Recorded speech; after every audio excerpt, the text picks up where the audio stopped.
اور پہلے کہا جا رہا تھا اس میں منظوری لی جائے گی، اب کیونکہ اتفاق رائے نہیں ہو سکا مسودے کے اوپر منظوری نہیں لی جا سکتی، اور پارلیمان کی جو خصوصی کمیٹی ہے اس کا اجلاس بہرحال 12 بجے کے قریب جو ہے وہ 11:30 بجے کے قریب جو ہے وہ پارلیمنٹ ہاؤس میں طلب کیا گیا ہے، اور پی ٹی آئی نے یہ کہا تھا کہ وہ اپنا مسودہ آج لے کر آئیں گے، اور اس سے پہلے ان کی مولانا فضل الرحمان سے ملاقات بھی ہوگی۔ اور اب اس کے اندر اپنی اپنی ڈفلی، اپنا اپنا راگ ہے۔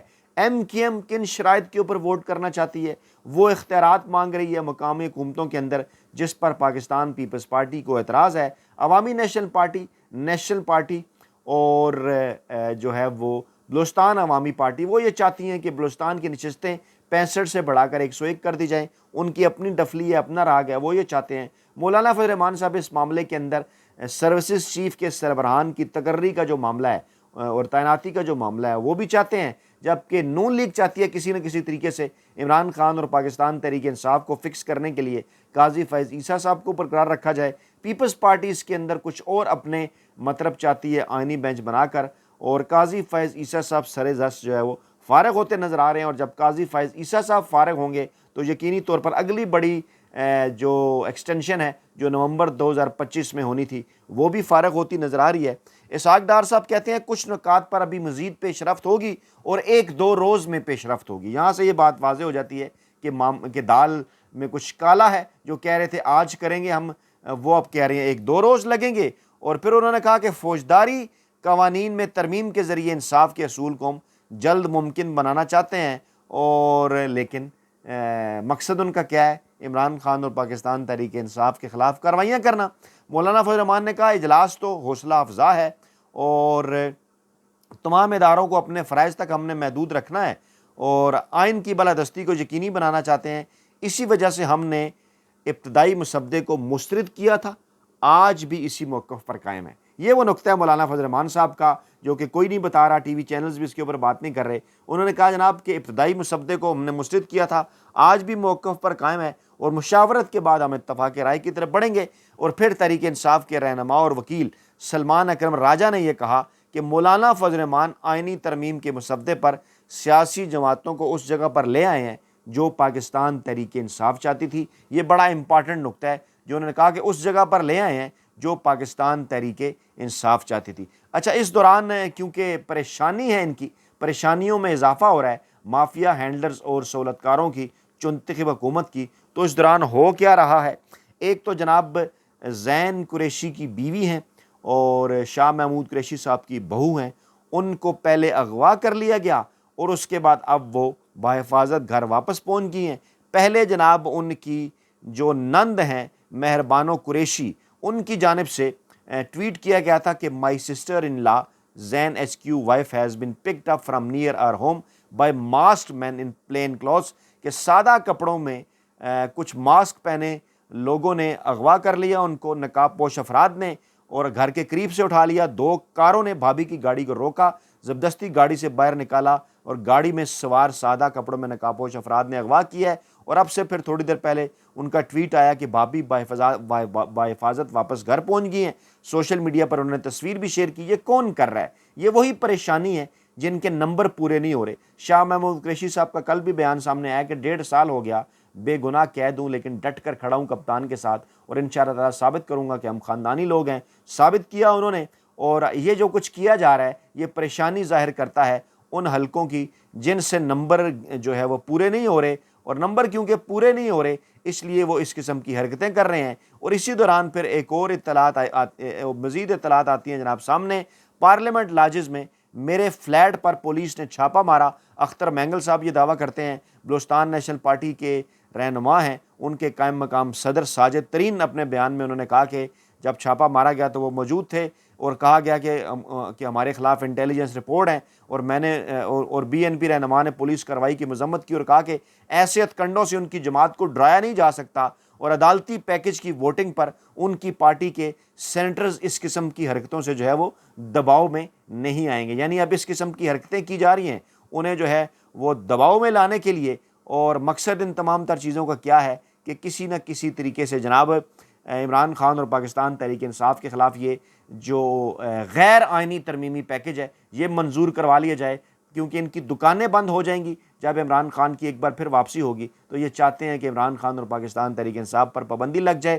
اور جمائمہ بھی اس موقع پر ایک بار پھر کھل کر سامنے آئیں۔ ان کا دوسرا ٹویٹ یہ بتا رہا ہے کہ معاملات سنجیدہ ہیں، انٹرنیشنل لیول پر وہ بھی معاملات کو اٹھا رہی ہیں۔ حالات یہ بتا رہے ہیں کہ عمران خان صاحب کو کس طرح رکھا گیا ہے اس آئینی ترمیم کرنے کے لیے، تاکہ ان کے ساتھ پارٹی کا کوئی رابطہ نہ ہو۔ جمائمہ گولڈ سمتھ نے اظہار تشویش کیا۔ انہوں نے کہا جناب قید تنہائی میں رکھا گیا عمران خان کو، جیل میں عمران خان کے سیل کی بجلی کاٹ دی گئی ہے اور اپنے بیٹوں سلمان اور قاسم سے بات کرنے کی اجازت نہیں دی جا رہی۔ گزشتہ چند ہفتوں سے میرے بچوں کے والد عمران خان کے ساتھ جیل میں سنگین چیز یہ ہوئی ہے کہ پاکستانی حکام نے اہل خانہ اور وکلاء کو بھی ان کے ساتھ ملاقات کی اجازت نہیں دی۔ تمام تر عدالتی کارروائیاں ملتوی کر دی ہیں۔ ملاقاتوں پر پابندی عائد کرنے کے ساتھ ساتھ عدالتی حکم کے خلاف قاسم اور سلمان کی فون پر بات بھی 10 ستمبر کے بعد سے ختم کر دی گئی ہے۔ اور قاسم اور سلمان لندن میں رہائش پذیر برطانوی شہری ہیں، ان کے حقوق کے اوپر یہ ڈاکہ ہے۔ جیل میں باورچی کو بھی چھٹی پر بھیج دیا گیا ہے۔ عمران خان کا باہر کی دنیا کے ساتھ کوئی رابطہ نہیں ہے۔ وکلاء کو بھی ان کی حفاظت کے حوالے سے سخت جو ہے وہ تشویش ہے۔ جماعت کے اراکین اور حمایتیوں کو نشانہ بنایا جا رہا ہے۔ پاکستان میں تمام سیاسی اپوزیشن انہیں جو ہے وہ پاکستان میں جتنی بھی جو سیاسی جماعتیں عمران خان کے خلاف ہیں انہیں خاموش کرنے کی وہ کوششیں کر رہی ہیں، اور تمام سیاسی اپوزیشن اور انہیں خاموش کرنے کی کوششیں حکومت کی جانب سے کی جا رہی ہیں۔ اور عظمیٰ خان اور علیمہ خان کو پرامن احتجاج کے دوران گرفتار کیا گیا، وہ بھی جیل میں ہیں، ان کو قید کرنے کے لیے کوئی قانونی بنیاد نہیں ہے۔ معاملے کی سنگینی کو دیکھا جانا چاہیے۔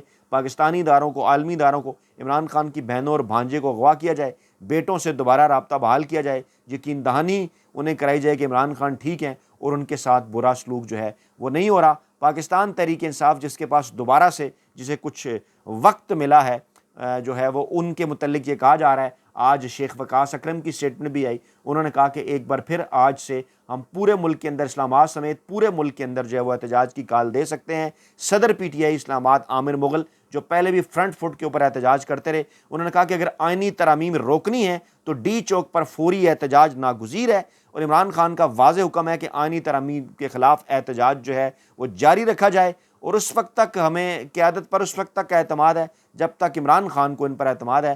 اگر یہ ٹولہ جو ہے نواز شریف زرداری ٹولہ اگر آئینی ترامیم کے اندر کامیاب ہو گیا تو جد و جہد لمبی اور مشکل ہو جائے گی۔ انہوں نے کہا کہ میرے اوپر کانسٹیبل کا قتل ڈال کر، جھوٹا کیس ڈال کر احتجاج سے روکنے کی کوشش کی گئی، لیکن میں اس احتجاج سے ہٹنے والا نہیں۔ پہلے بھی ہماری قیادت 15 اکتوبر کا جو احتجاج ہے وہ جناب ملتوی کر چکی ہے، لیکن اب ہم مزید آگے کسی بھی احتجاج کو جو ہے وہ ہم ملتوی نہیں ہونے دیں گے۔ عمران خان کے سپاہی ہیں، عمران خان کے کھلاڑی ہیں، عمران خان کے ساتھ جو ہے وہ ڈٹ کر کھڑے ہوئے ہیں، اور ان معاملات کو ضرور توڑ پہنچائیں گے۔ کسی صورت ہم جو ہے وہ آئینی ترمیم نہیں ہونے دیں گے۔